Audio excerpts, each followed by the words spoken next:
several times yesterday about these chronic diseases that are preventable. Well, if that's true, how come nobody's preventing them, for crying out loud? Well, we're here to talk about a pragmatic approach to preventing some real problems. That's alliteration. So now what I find is that people have neglected certain facts. And so there's what my job as a lecturer to you is to present some facts to you.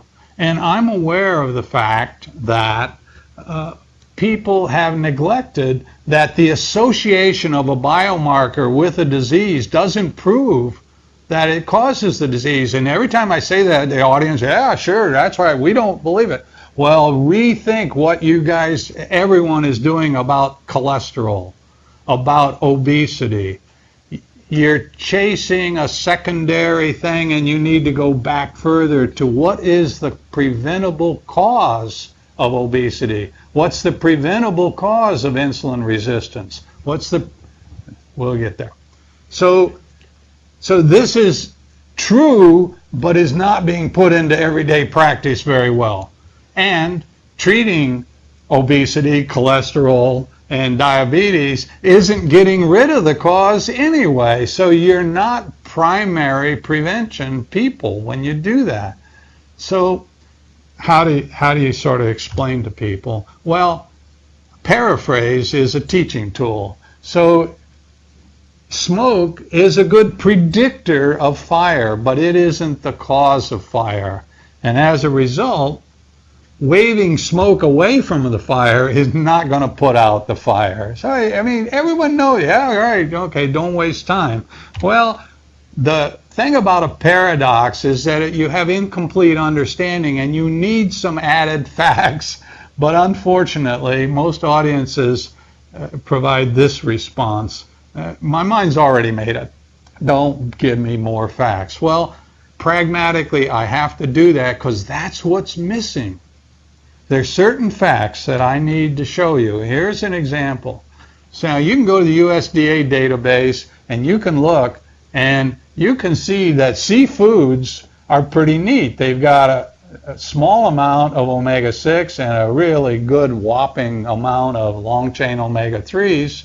And so this is an example of some beneficial food for disorders, chronic disorders that are mediated by omega-6 mediators. And that's why we talk about the benefits of seafood. And you need to see these numbers because that quantitative difference has a major consequence. And people don't face the reality that they need to face, that other foods have huge amounts of omega-6 and negligible amounts of long-chain omega-3. And what you eat, you are what you eat. And these things are going to go into your tissues. And you need to know they're really different. And you can't just wish this away. This is fact. Now, let's look at vegetables. So there are some. Now, vegetables don't make the 20 and 22 carbon things. That's one of the things about most plants. But they've got omega-6 and omega-3, and there are some really interesting foods that have more omega-3 than omega-6. But not all. Did you know that peanuts have 4,000 milligrams per 28 gram, 1 ounce serving of peanuts has 4,000 milligrams of omega-6 and 1 milligram of omega-3? The United States is the land of peanut butter. We use it for energy, grow our kids, make our kids healthy.